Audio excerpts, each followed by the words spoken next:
مرتبہ یہ ملا کہ حضرت بلال کے بارے میں جب صحابہ نے عرض کیا یا رسول اللہ بلال کا کیا مرتبہ ہے، آخر بلال کی پاور کیا ہے، تو میرے محبوب نے فرمایا تم بلال کے بارے میں پوچھتے ہو، بلال کے بارے میں تم کہتے ہو کہ بلال کا مرتبہ کیا ہے، آج تم بلال کے کالے پیر کو دیکھ کے کہتے ہو کہ بلال کا مرتبہ کیا ہے، میں تم کو بتاؤں کہ بلال کا مرتبہ کیا ہے۔ بلال کا مرتبہ یہ ہے کہ تم میدان محشر میں دیکھو گے، جو جنت میں جائے گا وہ دیکھے گا بلال کا مرتبہ، اس کی تمام کالکوں کو اتار کے حوروں کے ہونٹوں کے نیچے تل بنا دی جائے گی، اور بلال کو اتنا مرتبہ دے دیا جائے گا، اتنا مرتبہ دے دیا جائے گا کہ سب سے حسین و جمیل ہے۔ کوئی چیز، کوئی شخص کسی چیز کے لیے اپنے ٹائم کو وقف کرتا ہے تو اس کا نتیجہ بھی ہے۔ جب ہم راتوں میں جاگ کے محنت کرتے ہیں، ہم تیاریاں کرتے ہیں نیٹ اور پی ایس سی کی، تو اس کا رزلٹ بھی ہمیں ملتا ہے۔ جب ہم تمام تیاریاں کرتے ہیں، اپنی راتوں میں جاگ کے پڑھتے ہیں، تو اس کا نتیجہ بھی ہمیں ملتا ہے، ہمارے نمبر بھی، ہمارے مارکس بھی بہترین آتے ہیں۔ تو جب دنیاوی ایگزام کا حال یہ ہے کہ ہم تھوڑی سی محنت کرتے ہیں تو اتنے بہترین مقام پہ فائز ہوتے ہیں، تو قربان جائے جب اسلام کے لیے ہم محنت کریں گے، جب ہمارا دین جو سکھا رہا ہے اس کے لیے محنت کریں، ہم نمازوں میں اپنے دلوں کو لگائیں، ہم زکوٰۃ روزے حج میں اپنے دلوں کو لگائیں، خدا را تب ہمارا مرتبہ کیا ہو۔ بس آخری بات میں بتا کے آپ سے گزر جانا چاہتا ہوں، ہم اپنی یہ بات میری عورتوں کے لیے کہ شوہر کا ادب کس طریقے سے کرتے ہیں، بس یہ بات غور سے سن لیں اور آپ اپنی ماں بہنوں کو جا کے بتائیں کہ شوہر کا ادب کس طریقے سے کرتے ہیں۔ حضرت فاطمہ الزہرا، کون ہے حضرت فاطمہ؟ بولے نا کون ہے حضرت فاطمہ الزہرا؟ حضور آخر زمان صلی اللہ علیہ وآلہ وسلم کے جگر کی ٹھوڑی، ان کی لاڈلی بیٹی حضرت فاطمہ الزہرا۔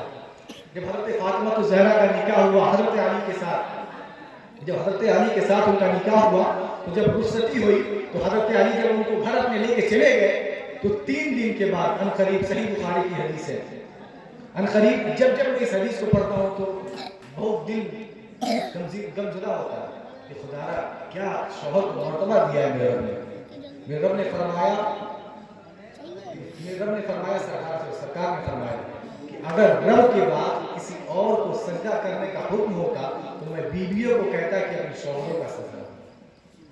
یہ ہے شوہروں کا مرتبہ۔ تو خدا را اپنے شوہر سے عزت کے ساتھ پیش آیا کرے اور صلہ رحمی کے ساتھ پیش آیا کرے۔ جب حضرت فاطمہ الزہرا نکاح کے بعد حضرت علی کے گھر گئی، رخصتی کے بعد 3 دن، قریب 3 دن کے بعد حضور اکرم نور مجسم سید عالم صلی اللہ تعالی علیہ وآلہ وسلم حضرت فاطمہ الزہرا کے گھر گئے،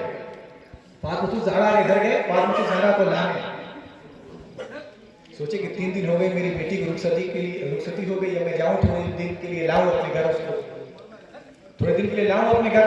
جب یہ خیال لے کے ذہن میں میرے نبی آخر الزمان چلتے ہیں فاطمہ الزہرا کے گھر کی طرف، حضرت علی کے گھر کی طرف، جب حضرت علی کے گھر کی طرف جاتے ہیں تو حضرت علی کے گھر جب میرے نبی آخر الزمان پہنچتے ہیں تو اللہ اکبر، میرے قوم کے مسلمانوں توجہ دینا میری اس بات پہ، جب نبی آخر الزمان صلی اللہ تعالی علیہ وآلہ وسلم جب حضرت علی کے گھر پہنچتے ہیں، حضرت علی کے گھر پہنچنے کے بعد دروازے پہ دستک دیتے ہیں، اللہ اکبر، حضرت فاطمہ الزہرا باہر نکلتی ہے اور جب ابا حضور کو دیکھتی ہے تو چہرہ کھل اٹھتا ہے، اللہ اکبر، ہاتھوں کا بوسہ لیتی ہے، بوسہ لینے کے بعد فرماتی اے میرے آقا، اے پوری کائنات کے لیے رحمت بنا کے بھیجے گئے میرے رب، میرے محبوب آئیے تشریف رکھیے۔ اللہ اکبر، جب میرے محبوب مصطفیٰ صلی اللہ تعالیٰ علیہ وآلہ وسلم تشریف رکھتے ہیں، تشریف رکھنے کے بعد اپنے دل کی جو بات کیفیت ہوتی ہے وہ اظہار کرتے ہیں، کہتے ہیں اے فاطمہ میں تمہیں لینے آیا ہوں، سامان پیک کرو، سامان لے لو، چلو گھر پہ۔ اللہ اکبر، میرے قوم کے مسلمانوں، جواب سنیے گا فاطمہ الزہرا کا۔ فاطمہ الزہرا فرماتی ہیں اے میرے ابا حضور، اے پوری کائنات کے لیے بھیجے گئے رحمت،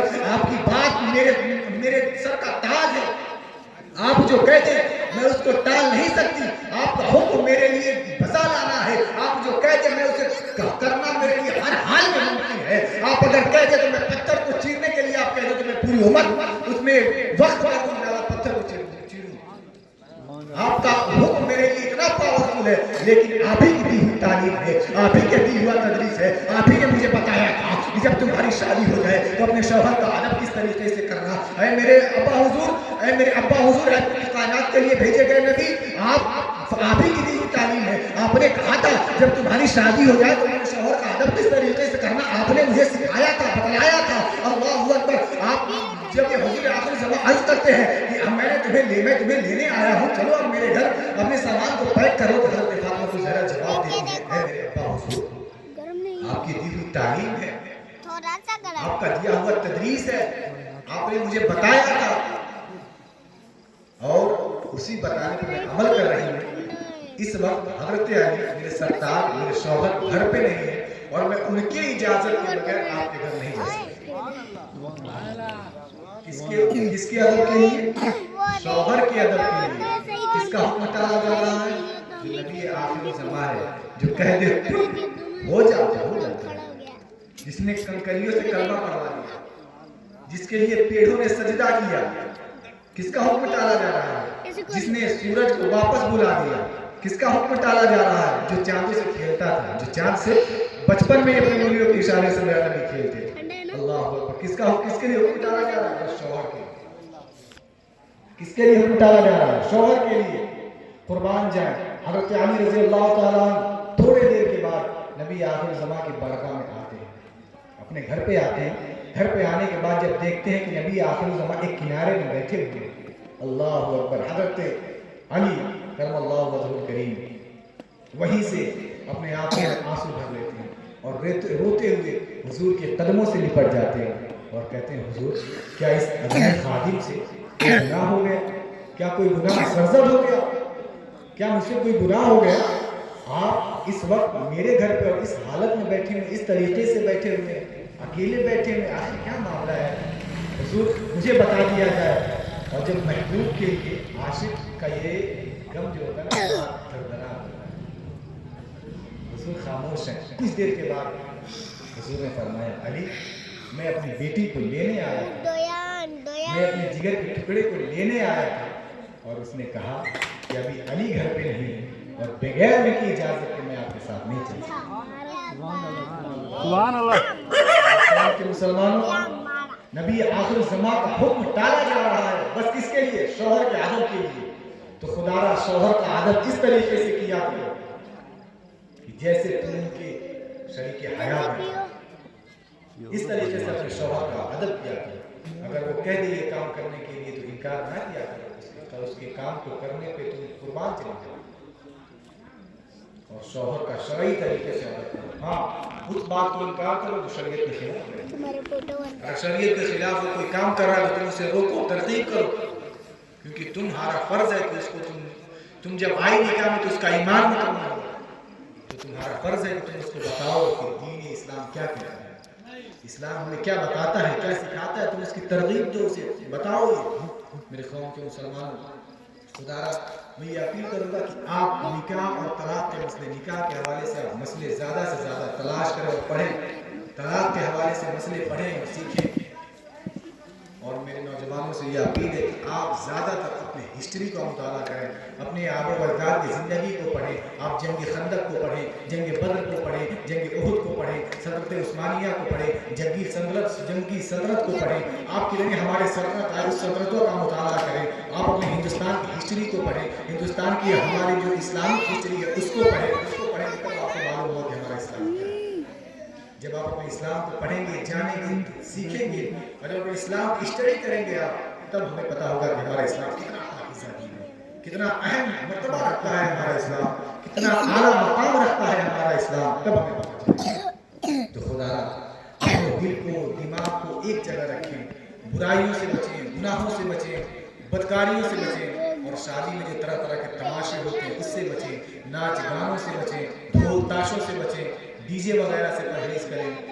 یہ طرح طرح کی برائیاں ہیں, ان سے بچیں. اگر ان سے بچ جائیں گے تو خدا ہمارا دین بھی کامیاب ہو جائے گا اور ہماری دنیا بھی کامیاب ہو جائے گی. ہم آخرت میں بھی سرکار کو منہ دکھانے کے لائق ہو جائیں گے, اور میدان محشر میں بھی حضور کو منہ دکھانے کے لائق ہو جائیں گے. حضور کی شفاعت بھی مل جائے گی, حضور کے پرچم کے نیچے جگہ بھی مل جائے گا, حضور کی سفارش بھی ہو جائے گی ہمارے لیے, جب ہم اس چیزوں کو فالو کر لیں گے. میں نے کہا جو چیز آپ کو بتائی اس پہ خاص کر کے عمل کریں. نکاح کے جدید مسائل پہ عمل کریں, طلاق کے جدید مسائل پہ عمل کریں, نکاح کا طریقہ سیکھیں, بہترین طریقہ کیا ہے, اپنے حسن سلوک کو اچھا کریں, اپنے ماں باپ کے ساتھ اپنے حسن سلوک کو اچھا کریں, اپنی بیوی کے ساتھ, اپنے چھوٹے بھائی کے ساتھ, اپنے بہنوں کے ساتھ سلوک کو اچھا کریں, اپنے بھائی کے ساتھ بہترین ایک طرح سے.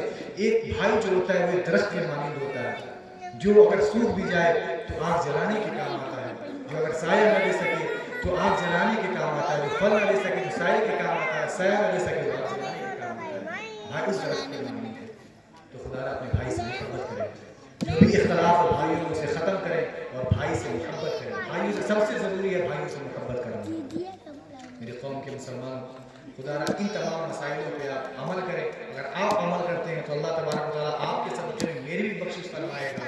اور اللہ تبارک و تعالیٰ کے بارگاہ میں دعا ہے کہ اللہ تبارک و تعالیٰ کہنے سے زیادہ سننے میں عمل فرمائے اور عمل میں توفیق عطا فرمائے. آمین. ہم سب کو نمازی بنائے. اللہ ہم سب کو پنجگانہ دائیں ہاتھوں کو اٹھائے. اللہ تبارک و تعالیٰ ہم سب کو پنجگانہ نمازی بنائے. گناہوں سے بچنے کی توفیق عطا فرمائے, برائیوں سے بچنے کی توفیق عطا فرمائے اور ہر شے سے زیادہ محمد عربی صلی اللہ علیہ وسلم سے محبت کی توفیق عطا فرمائے.